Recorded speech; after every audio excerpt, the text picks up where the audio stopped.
नमस्कार, मैं हूं बादल और आपके लिए आज मैं लेके आया हूं सन फ्लेम कंपनी का एक इंडक्शन जो कि बिल्कुल डेड है और कोई भी रिस्पॉन्ड नहीं कर रहा। तो चलिए इसको किस तरह से हम चेक करेंगे स्टेप बाय स्टेप आपको समझाता हूं। आप मेरे चैनल पे बने हुए रहिए और लाइक शेयर और सब्सक्राइब ज़रूर करें। तो सबसे पहले कंटिन्यूटी रेंज पर रख के इसका दोनों जो मेन और न्यूट्रल कनेक्शन होता है उसको चेक कर लेना है, ताकि अगर शॉर्ट बताए तो मेन प्लग में इन नहीं करना है। लेकिन ये शॉर्ट नहीं बता रहा है, इसलिए हमने मेन प्लग पे इसको लगा लिया है। और इसके बाद हम आगे क्या करेंगे कि कोई रिस्पॉन्ड नहीं करने की वजह से सारे स्क्रू को रिमूव कर लेंगे।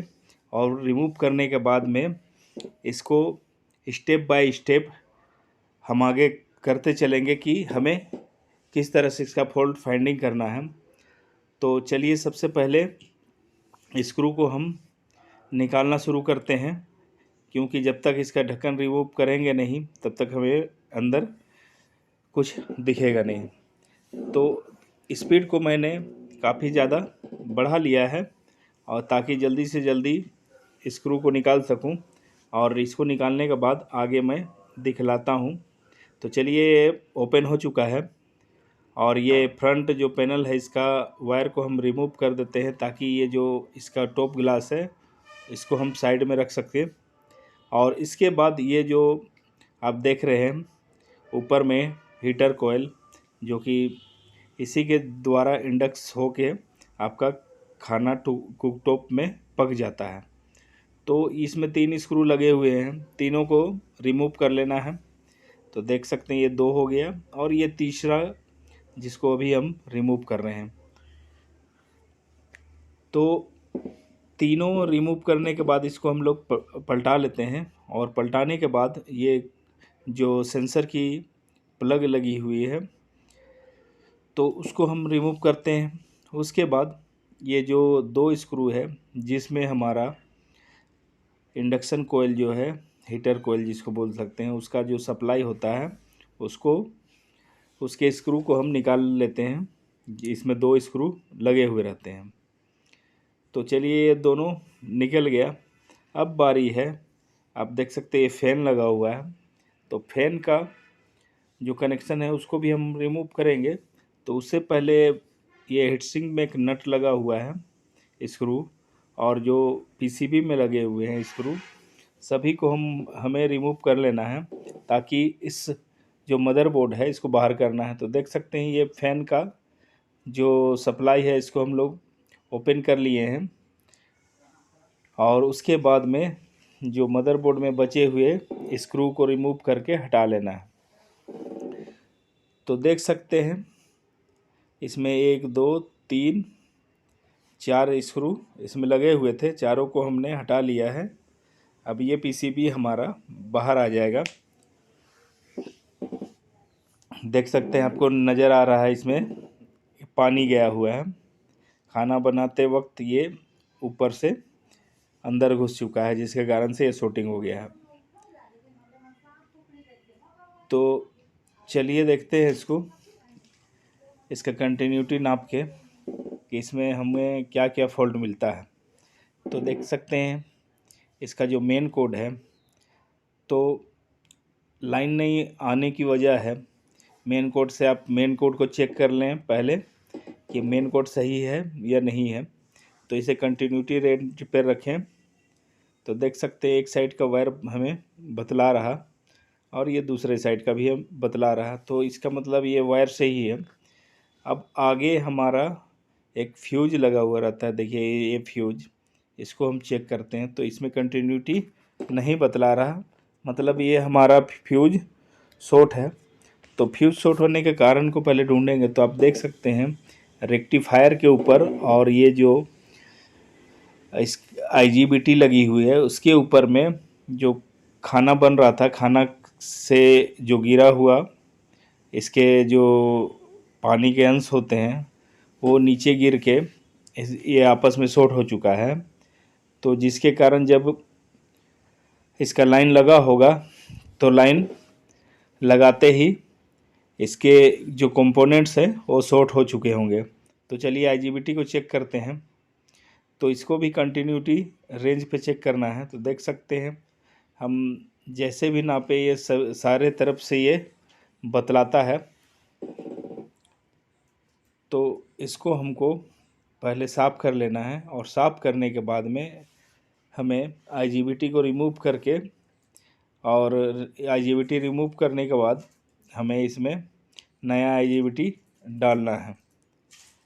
तो चलिए इसके जो स्क्रू है हीटसिंक के जो मदरबोर्ड से टाइट हैं उसको लूज़ कर लेना है। तो सबसे पहले आईजीबीटी और रेक्टिफायर दोनों के स्क्रू को हमें हीटसिंक से हटा लेना है, तब हीटसिंक इससे अलग होगा, तभी हम आईजीबीटी को बदल पाएंगे।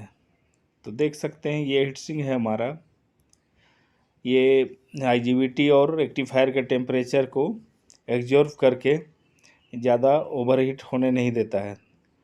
तो ये आईजीबीटी है देख सकते हैं, और इधर रेक्टिफायर। तो लेफ़्ट साइड में 3 टांग वाला आईजीबीटी और 4 लेग वाला रेक्टिफायर। तो ये शॉर्ट सभी तरफ से बतला रहा है, तो इसलिए हमें पहले आईजीबीटी को निकाल लेना है, और आईजीबीटी निकालने के बाद में फिर मैं आगे की प्रोसेस आपको दिखा। तो चलिए इसको डिसोल्ड करते हैं, और डिसोल्ड करने से पहले इसके जो लेग हैं उसमें पेस्ट को अच्छी तरह से लगा लीजिए। और पेस्ट लगाने के बाद में हम इसको क्या करेंगे कि डिसोल्डर वायर के ज़रिए इसका जो तीन पिन है, 3 लेग है, इसको एक एक करके रिमूव करेंगे, ताकि हमारा जो आईजीबीटी है वो बाहर निकल के आसानी से आ जाए और किसी भी तरह का कोई प्रिंट डैमेज ना हो। तो चलिए बने रहिए। तो देख सकते हैं इस तरह से आप डिसोल्ड करके आराम से आईजीबीटी को बाहर कर सकते हैं। और इसमें 3 लेग है, तो इसको सर चलिए पहले हम नाप लेते हैं कंटिन्यूटी रेंज पे रख के। इसका नंबर है 20R120H। तो इसको हम पहले चेक करते हैं और इसका नंबर भी देख लेते हैं, जो बताया मैंने नंबर वही है। तो चलिए इसके स्थान पे दूसरा आईजीबीटी लगाने से पहले इसको चेक कर लेते हैं कि ये आईजीबीटी सही है या ख़राब है। तो देख सकते हैं ये जो आईजीबीटी है वो बिल्कुल ख़राब है, सभी तरफ से ये बतला रहा है। तो हम इसमें दूसरा आईजीबीटी लगाएंगे। देखिए एक आईजीबीटी लिया है जिसमें आपको एक ही साइड से बतलाएगा, देख सकते हैं एक साइड से बतला रहा है, उसमें दोनों साइड से बता रहा था। तो इस तरह से आईजीबीटी हम बदलेंगे, और बदलने के बाद फिर हम इसको चेक करेंगे कि इसमें किसी तरह का और ख़राबी है या नहीं। तो देख सकते हैं जिस तरह से ये लगा हुआ है हमको बिल्कुल उसी तरह से लगाना है, ताकि प्रॉपर जो सप्लाई है जो पिन में हमें आवश्यकता है उसी पिन में मिले। तो इस तरह से उल्टे करके उल्टे साइड से हमें लगा लेना है, और पीछे साइड से इसका सोल्डिंग को हमें लगा के ओके कर देना है। तो इस तरह से हमें तीनों पिन में बारी बारी से सोल्डिंग को अच्छी तरह से कर लेना है, ताकि ड्राई सोल्डिंग का प्रॉब्लम ना बना हुआ रहे। तो इस तरह से तीनों पिन को हमको सोल्डिंग करके ओके कर देना है। तो चलिए आईजीबीटी लगाने के बाद उसके हीटसिंक को पुनः उसी तरह से टाइट करके हमें फिक्स कर देना है, ताकि किसी भी तरह से वो अपनी जगह से ही लेना, और जो आईजीबीटी है उसके सिलिकॉन के साथ में अच्छी तरह से फिक्स रहे, ताकि उसका जो टेम्परेचर है उसको अच्छी तरह से एब्जॉर्ब करके वो गर्म ना हो। चलिए सबसे पहले इसके जो देखिए कैसे अभी घुसा हुआ है इधर फिटिंग कोयल है उसको टाइट कर लेते हैं। और इससे पहले जो भी इसमें यही चलते सब सामान सब उड़ा दिए जलते हैं पकाने समय नहीं तो फिर खराब नहीं होता। अंदर गए कभी उन्हें अच्छी तरह से साफ करना चाहिए। नहीं अंदर नहीं घुसना चाहिए, बाहर अगर रहेगा तो दिक्कत नहीं करेगा, लेकिन अंदर घुस जाने से दोबारा खराब होने की प्रॉब्लम ना है, समस्या ना है। अंदर घुसता है तो तकलीफ चोट करता है ना, भींगा हुआ रहता है ना। ऐसे सूखा रहने से तो दिक्कत नहीं, लेकिन भींगल रहने से तकलीफ होता है। फ्रेश हो जाए। तो देख सकते हैं इस तरह से हमने इसको क्लीन कर लिया है। तो इस तरह से क्लीन करने के बाद में इसका जो मदरबोर्ड है, मदरबोर्ड को हमको इंस्टॉलेशन कर लेना है ताकि इसका आगे का प्रोसेस हम आसानी से कर सकें। तो देखिए इस तरह से जो भी डायरेक्शन में मदरबोर्ड इंस्टॉल है उसी डायरेक्शन में इंस्टॉल कर लेना है।